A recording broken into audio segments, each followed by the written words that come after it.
Hello dear students, till now we have seen that it should be very easy for us to calculate the area under the graph whenever we get the figures like unknown figures, like we have seen in this example, in this example, in this example, right? But the important thing that I want to tell you is that the area under any graph always gives us the product of any quantity which you plot on y-axis with the quantity which you plot on x-axis. For example, here if I ask you to calculate the area under this graph, then which physical quantity information will be given by this graph? Velocity into time. So velocity into time, what you call this quantity? Displacement. So area under velocity time graph gives us information about displacement. Similarly, area under this speed time graphs gives us information about speed into time is what? Distance. Similarly, force into displacement gives us work done. Area of this graph gives us the information about work done. So in general, we can say the area under any graph is what? The physical quantity which you plot on y-axis multiply with the physical quantity which you plot on x-axis. Unlike differentiation, in differentiation you have seen which mathematical operation we had used there? The process of division. So in differentiation we have calculated the slope. Instead of calculating the area, we have calculated their slope. And how you have calculated that slope? The quantity which you have plotted on y-axis divide by the quantity which you plot on x-axis. That's why in differentiation the process of division was involved. And here you will see, because in calculating the area you multiplying the quantity which you have taken on y-axis with the quantity which you have plotted on x-axis, we will see that the process of integration will involve the operation of product, or you can say multiplication. Okay. So it should be very easy to calculate the area under these graphs. Moreover, if you look at these graphs are having a constant slope or a zero slope. For example, if you get graph like this, what is the slope of this graph? 0 degree, because this line is making 0 degree with x-axis. So what is the slope of this line? Tan 0 gives you what? 0. Similarly, if you look at this theta is constant everywhere for this line. So the slope of this graph is a constant slope, because theta is always, let's say this theta is 45 degree. So everywhere this theta is constant. So this is a constant slope. Now in this graph you will find up to this region to this region the slope is constant. But up to this region the slope is 0, because this line is parallel to x-axis. Now for this region everywhere you will find what? The theta is constant. Okay. However, this theta is obtuse angle, and obtuse angle means what is the slope of this particular line? Negative slope. This is a positive slope. This is a 0 slope. Okay. So whenever you will find a constant slope graph or a 0 slope graph, then it should be very convenient for us to calculate the area under the graph, because every time you will get unknown figures. But what will happen when the slope of the graph is not constant or 0? Then you will find, look here the slope is different, here the slope is different, the slope is continuously changing. So it should not be easy to calculate the area under the graphs. Similarly, here the slope is continuously changing, right? Here at this point the slope is different, at this point the slope is different, because theta is different at every point with respect to x-axis. So when you calculate tan of this theta, the slope is different at different points. So it should not be easy. Okay. So how we will calculate the area under such type of graphs? Now I will explain. Okay. Now look at this graph. This is not a constant slope graph. This y is a variable quantity. Okay. And this y is a variable function of x. As x changes, this y changes. Okay. So now we have to calculate the area under this graph. So how we will calculate? For that we will use the method of integration. Now students, unlike in differentiation, in this integration, which is also a method of calculus, we will involve two mathematical operations, that is multiplication and addition. If you recall the concept of differentiation, there you have used the operations of subtraction and division, but here we will use the operations of multiplication and addition. Now there are few points regarding this curve. Please see these points. Here y is a function of x.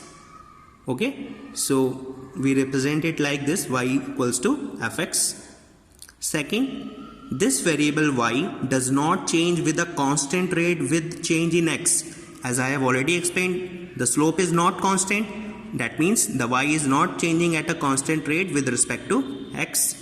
Third point is, so it is not easy to find the area under this curve by simply using the formula of area for known figures like triangle, rectangle, square, trapezium, etc. Hence, when our function is a variable function of x, so always in order to calculate the area under curve, we will use the process of integration. Now, how we do the process of integration? For that we have several steps. Now first step is that you take infinity small element on that axis along which we want to integrate or to calculate the area, like dx, dy, dz. For example, here in this case we want to integrate along this axis, along x-axis. Okay, so we take which infinity small element? Dx. If you want to integrate along this axis, then you have to take the small elements along this axis, let's say dy. Okay, so let's say this is the first step. I take a very small element on this axis, x-axis, and call this element as dx. Okay, now the second step is now multiplying the given function with this infinity small element so that we can assume it to be like rectangle and calculate the area of that infinity small part using y into dx, because what is area of rectangle? Length into breadth, or fx into dx, because y is equals to fx. Now in the second step, what we do? We have to find the area of a rectangle. So what we do? We have to multiply this particular function, which is y, with this infinity small element dx. Okay, so what we do? We draw the perpendicular from here, then from at this point. Now this dx is, I have actually made this dx a little bit zoom, or you can say in a large one. Okay, actually this dx approaches to 0, so actually the magnitude of this dx is very much small, so that it almost approaches to 0, so that your figure is looking like a complete rectangle. But if you see here, this upper part will actually left behind. If you consider dx to be of this much size, then this part, little bit part, will left behind in order to form the rectangle. So what we assuming, this dx is infinitely small, very much small, like a point size, so that we get a known figure like a rectangle. So what is the area of a rectangle? Length into breadth. If we consider it to be width and this is a length, then y into dx. So this is the first operation, that is multiplication. Now what is the next step? Next step is, now this product fx into dx will gives us only the infinity small area dA1. Okay, the multiplication you have done here. Okay, so this will gives us only the small area, this part, but we have to calculate the area under this whole graph. So what we will do? Okay, now next step is, we repeat this process by taking as much infinity small length dx, so that entire area under this graph will cover up. So what we do, let's say I have taken dx here. Okay, now we take as many small elements as I have taken here everywhere, so that entire area under this graph will cover. Okay, if I take infinity small element dx, dx, dx, dx, dx, dx on left and right side of this dx, so what you find? You find that entire area under this graph will cover. Okay, Hence, every time we get infinitely small area dA2, dA3, dA4 up to dAn. Like if you get the area of this particular figure is, let's say, dA1, okay, then similarly, in order to covering this entire area, there are so many infinitely small elements which are having area dA1, then this is dA2, dA3, dA4, dA5, dA6, dA7 up to, let's say, n elements. So entire area under this graph will cover in the form of a rectangle, and it should be very easy to calculate the area of that rectangle. Now we add these area elements. Now what you have to do in order to calculate the area under this entire graph, you have to add these area elements. This is dA1, this is dA2, dA3, dA4, dA5 up to dAn. So when you add them, what you get? The whole area under this curve. But the problem here is, if you use the symbol of summation, okay?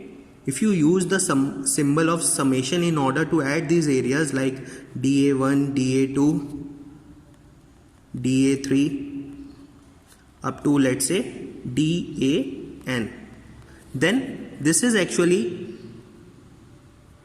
not possible. Why? Because the process of this summation we actually use to add the discrete values, but here dA1 is not a discrete element. It is actually, I have taken this dx, a very small element, so that our actual rectangle is converted into a continuous element. So this dA1 is not a discrete value, it is a continuous value. So instead of taking this summation, we replace this with the symbol integration, because our dA is almost, this dA is almost approaches to 0, because dx is almost approaches to 0, although it is not equals to 0, but its size is so much small so that dA is almost approaches to 0, so that when you cover these areas, so instead of taking this summation, so always remember this summation symbol will use for discrete values, but when you want to add the continuous values, because we have to cover the whole area under this curve, right? Then we replace this symbol with the symbol of integration. So this is the process of addition, and this is a process of multiplication. So y into dx gives us the area dA1. So let's say this is dA. Now in order to integrate it from this point to this point, what we do? We put the limits. For example, if I want to integrate from here to this point, so instead of adding like this dA1 plus dA2 plus dAn, what we do? We use the symbol integration, then y into dx. We are assuming that these areas are like that and covering from the range xi to xf, so that entire area is covering, or you call this y as fx. So this is also the one way of integration. In this way we should be able to calculate the area under the graph.